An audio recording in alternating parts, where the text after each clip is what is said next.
హైదరాబాద్లో ట్రాఫిక్ కష్టాలు తీర్చడం కోసం అందుబాటులోకి మరో ఫ్లైఓవర్ రానుంది. రేపు ఆరాంఘర్ జూ పార్క్ ఫ్లైఓవర్ను సీఎం రేవంత్ రెడ్డి ప్రారంభించనున్నారు. 4 కిలోమీటర్ల పొడవు, 23 మీటర్ల వెడల్పుతో 6 లేన్లు ఉన్న ఈ ఫ్లైఓవర్ను 799 కోట్ల రూపాయలతో జీహెచ్ఎంసీ నిర్మించింది. తాడ్బండ్ జంక్షన్, దానమ్మ హాట్స్, శాస్త్రీపురం, హసన్ నగర్, శివరాంపల్లి జంక్షన్ల వద్ద ట్రాఫిక్ చిక్కులు లేకుండా ఫ్లైఓవర్ పై నుంచి ఈజీగా ట్రావెల్ చేయొచ్చు. ఫ్లైఓవర్ ఓపెన్ తర్వాత బెంగళూరు హైవే నుంచి సిటీ లోపలికి ఈజీ ఎంట్రీ ఉంటుంది. ఫ్లైఓవర్ కు సంబంధించి మరిన్ని డీటెయిల్స్ శ్రవణ్ అందిస్తారు. Shravan, Aramghar zoo park flyover రేపు ప్రారంభం కానుంది కదా, ఫ్లైఓవర్ ప్రత్యేకతలేంటి? గ్రేటర్ హైదరాబాద్ మున్సిపల్ కార్పొరేషన్ పరిధిలో జీహెచ్ఎంసీ నిర్మిస్తున్నటువంటి ఫ్లైఓవర్స్లో మరో ఫ్లైఓవర్ అందుబాటులోకి రానుంది. రేపు సాయంత్రం 6 గంటలకు 4 నుంచి 6 గంటల మధ్య రాష్ట్ర ముఖ్యమంత్రి రేవంత్ రెడ్డి చేతుల మీదుగా ఈ ఫ్లైఓవర్ ప్రారంభం కానుంది. మొత్తం ఎస్ఆర్డిపి స్ట్రాటజిక్ రోడ్ డెవలప్మెంట్ ప్రోగ్రాంలో భాగంగా దాదాపుగా 42 ఫ్లైఓవర్లను టేకప్ చేస్తే ఇప్పటి వరకు 36 ఫ్లైఓవర్లు పూర్తి స్థాయిలో కంప్లీట్ కాగా ఇది 37వ ఫ్లైఓవర్. ప్రస్తుతం మనం చూస్తూ ఉన్నాం కదా, ఇది 37వ ఫ్లైఓవర్. దాదాపుగా 4 కిలోమీటర్లు ఉంటుంది ఫ్లైఓవర్. పివి ఎక్స్ప్రెస్ తర్వాత అతిపెద్ద పొడవు అయినటువంటి ఫ్లైఓవర్ ఈ ఫ్లైఓవర్ గానే మనం చెప్పుకోవచ్చు. ఒకసారి దీని ప్రత్యేకతలు మనం ఒకసారి క్లియర్గా గమనిస్తే, జూ పార్క్ దగ్గర ఎంట్రీ ఉంటుంది. ఇక్కడ ఆరంఘర్ చౌరస్తాకి కొంత ముందు ఈ ఫ్లైఓవర్ ఎండ్ అవుతుంది. ఇది ఇక్కడ నుంచి నేరుగా మళ్ళా బెంగళూరు హైవేకి ఎక్కొచ్చు. అంటే బెంగళూరు హైవే నుంచి వచ్చేటువంటి వాళ్ళు చాలా ఈజీగా సిటీలోకి ఎంట్రీ అవ్వచ్చు. ఇది సిటీ ఎంట్రీ పాయింట్గా దీన్ని చెప్పుకోవచ్చు. ఒకటి, మైలార్దేవపల్లి దగ్గర నుంచి చాలా ఎక్కువ ట్రాఫిక్ ఉంటుంది. దాని తర్వాత ఈ ఏరియా మొత్తం కూడా మొత్తం ఈ చంద్రాయణగుట్ట వెళ్తుంది రూటు. సో చంద్రాయణగుట్ట వెళ్ళే క్రమంలో, దాని తర్వాత జూ పార్క్ వెళ్ళే క్రమంలో పెద్ద ఎత్తున ట్రాఫిక్ ఇబ్బందులు తలెత్తేటివి. సో ఈ ఫ్లైఓవర్ ఒక్కసారి అందుబాటులోకి వచ్చిన తర్వాత పూర్తి స్థాయిలో ట్రాఫిక్ సమస్యలు తీరుతాయని జీహెచ్ఎంసీ అధికారులు గతంలోనే స్పష్టం చేశారు. ఈ ఫ్లైఓవర్ నిర్మాణం స్టార్ట్ అయిన తర్వాత ఈ స్థానిక ప్రజలు కానీ, ఇక్కడ నుంచి ట్రావెల్ చేసే వాళ్ళు కానీ చాలా రోజుల నుంచి ఎదురు చూస్తున్నారు. ఈ ఫ్లైఓవర్ ఎప్పుడు కంప్లీట్ అవుతుంది, ఎప్పుడు మా ట్రాఫిక్ ఇబ్బందులు పోతాయి అనేటువంటి ఉద్దేశంతో చాలా రోజుల నుంచి ఎదురు చూస్తూనే ఉన్నారు. ఎట్టకేళ్లకు ఈ ఫ్లైఓవర్ అనేది ఇప్పుడు కంప్లీట్ అయింది.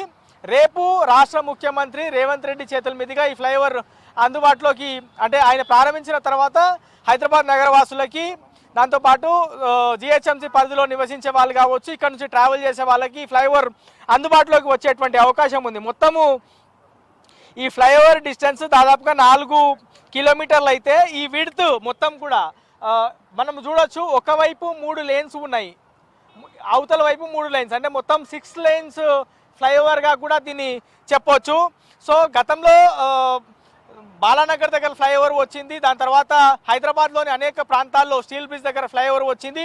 అవే పెద్ద ఫ్లైఓవర్లుగా అనుకున్నాం పివి ఎక్స్ప్రెస్ తర్వాత. సో పివి ఎక్స్ప్రెస్ తర్వాత ట్రాఫిక్ ఇబ్బందులను పూర్తి స్థాయిలో తగ్గించేందుకు గవర్నమెంట్ కానీ జీహెచ్ఎంసీ కానీ ఈ flyover SRDP strategic road development programme అనేటువంటి కార్యక్రమాన్ని టేకప్ చేసింది. మొత్తం దాని కింద ఫ్లైఓవర్లు, అండర్ పాస్లు నిర్మిస్తే రాబోయే తరం అంటే 2050 వరకు జనాభా చాలా అత్యధికంగా పెరుగుతుంది, ట్రాఫిక్ సమస్యలు చాలా ఎక్కువ అవుతాయి, వాహనాలు చాలా ఎక్కువ పెరుగుతాయనే ఉద్దేశంతో 2050ని దృష్టిలో పెట్టుకొని జీహెచ్ఎంసీ కానీ రాష్ట్ర ప్రభుత్వం కానీ ఫ్లైఓవర్లు నిర్మించడం, అండర్ పాస్లు నిర్మించడం అనేది టేకప్ చేసింది. సో ఈ ఫ్లైఓవర్కి సంబంధించినటువంటి అంశాలు మనం గమనిస్తే 22 మీటర్ల విడ్త్ మొత్తం కూడా ఈ ఫ్లైఓవర్ ఈ కార్నర్ నుంచి ఆ కార్నర్ వరకు గమనిస్తే 23 మీటర్ల విడ్త్గా దీన్ని చెప్పుకోవచ్చు. మొత్తం దీని ఎంజీబీఎస్ ఇక మనం ఇక్కడ చూడవచ్చు పైన బోర్డు, నెహ్రూ జూలాజికల్ పార్క్, దాని తర్వాత పురాణా పూల్, ఎంజీబీఎస్. అంటే ఇది నేరుగా ఈ ఫ్లైఓవర్ జూ పార్క్ దగ్గర ఎండ్ అవుతుంది. అంటే జూ పార్క్ దగ్గర దిగడానికి వెసులుబాటు ఉంది. ఆ జూ పార్క్ తర్వాత మళ్ళీ ఇంకో ఫ్లైఓవర్, ఓఐసీ ఫ్లైఓవర్ అందుబాటులో వస్తుంది. సో దీని తర్వాత వరుసగా ఇంకో ఫ్లైఓవర్ ఉంది. అక్కడ నుంచి మళ్ళీ సంతోష్ నగర్ వెళ్ళొచ్చు, ఎల్బీ నగర్ వెళ్ళొచ్చు, వనస్థలిపురం వెళ్ళొచ్చు, ఇటువైపు వెళ్తే మలక్పేట వెళ్ళొచ్చు. ఇట్లా హైదరాబాద్లో రోజు రోజుకి ట్రాఫిక్ రద్దీ పెరుగుతుంది, వాహనాల సంఖ్య విపరీతంగా పెరుగుతుంది. కాబట్టి దాన్ని దృష్టిలో పెట్టుకొని ప్రభుత్వం ఈ ఫ్లైఓవర్ని టేకప్ చేసిందని చెప్పుకోవచ్చు. ఎల్ఈడికి సంబంధించినటువంటి లైట్లు, దాంతోపాటు ఎట్లాంటి ఇబ్బందులు లేకుండా ఇండియన్ రోడ్ కాంగ్రెస్ ఐఆర్సీకి సంబంధించినటువంటి రూల్స్ని దృష్టిలో పెట్టుకొని జీహెచ్ఎంసీ ఈ ఫ్లైఓవర్ని నిర్మించిందని చెప్పుకోవచ్చు. 99.74 కోట్లు, అంటే దాదాపుగా 800 కోట్లతో చేపట్టినటువంటి ఫ్లైఓవర్కి గతంలో కొన్ని ఇబ్బందులు వచ్చాయి, ఫైనాన్షియల్ ఇబ్బందులు వచ్చాయి, ల్యాండ్ అక్విజిషన్కి సంబంధించినటువంటి ఇబ్బందులు వచ్చాయి. సో దాన్ని మెల్లిమెల్లిగా అధిగమిస్తూ అధికారులు ముందుకు కదిలారు. జిహెచ్ఎంకి సంబంధించినటువంటి అధికారులు, రాష్ట్ర ప్రభుత్వం స్పష్టమైనటువంటి ఒక దూరదృష్టితో ఈ ఫ్లైఓవర్ నిర్మించింది అనేది మనం క్లియర్గా చెప్పుకోవచ్చు. దీనివల్ల సిగ్నల్ ఫ్రీ ట్రాఫిక్ ఇక్కడ ఆరంగర్ దగ్గర ఎక్కితే నేరుగా జూ పార్క్ దగ్గర దిగవచ్చు. ఈ ఫ్లైఓవర్ కింద 3-4 సిగ్నల్ ఉంటాయి.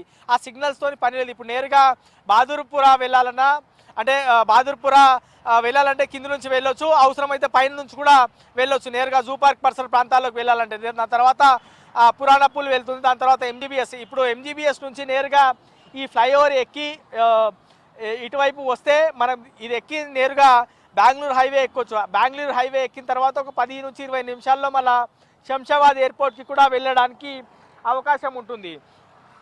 దాంతోపాటు ఆరంగర్, శాస్త్రిపురం, కాలాపత్తర్, దారులుం, శివరాంపల్లి, హసన్ నగర్ జంక్షన్లను పూర్తిగా దాటేస్తూ, అంటే కింద ఈ ఫ్లైఓవర్ కిందికి వస్తాయి ఆ జంక్షన్స్.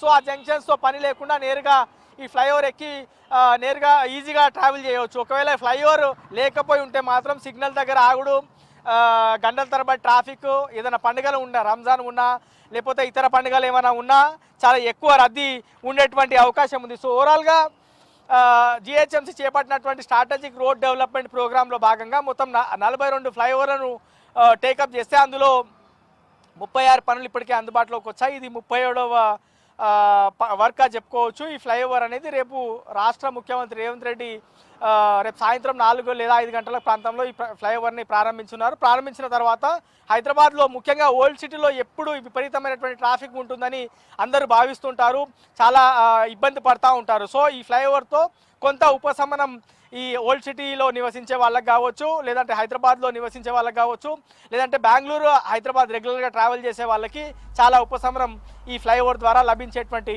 అవకాశం ఉంది. ఇది ఓవరాల్గా రేపు అందుబాటులోకి రాబోయేటువంటి zoo park to Aramghar junction వరకు ఫ్లైఓవర్కి సంబంధించినటువంటి పూర్తి అప్డేట్.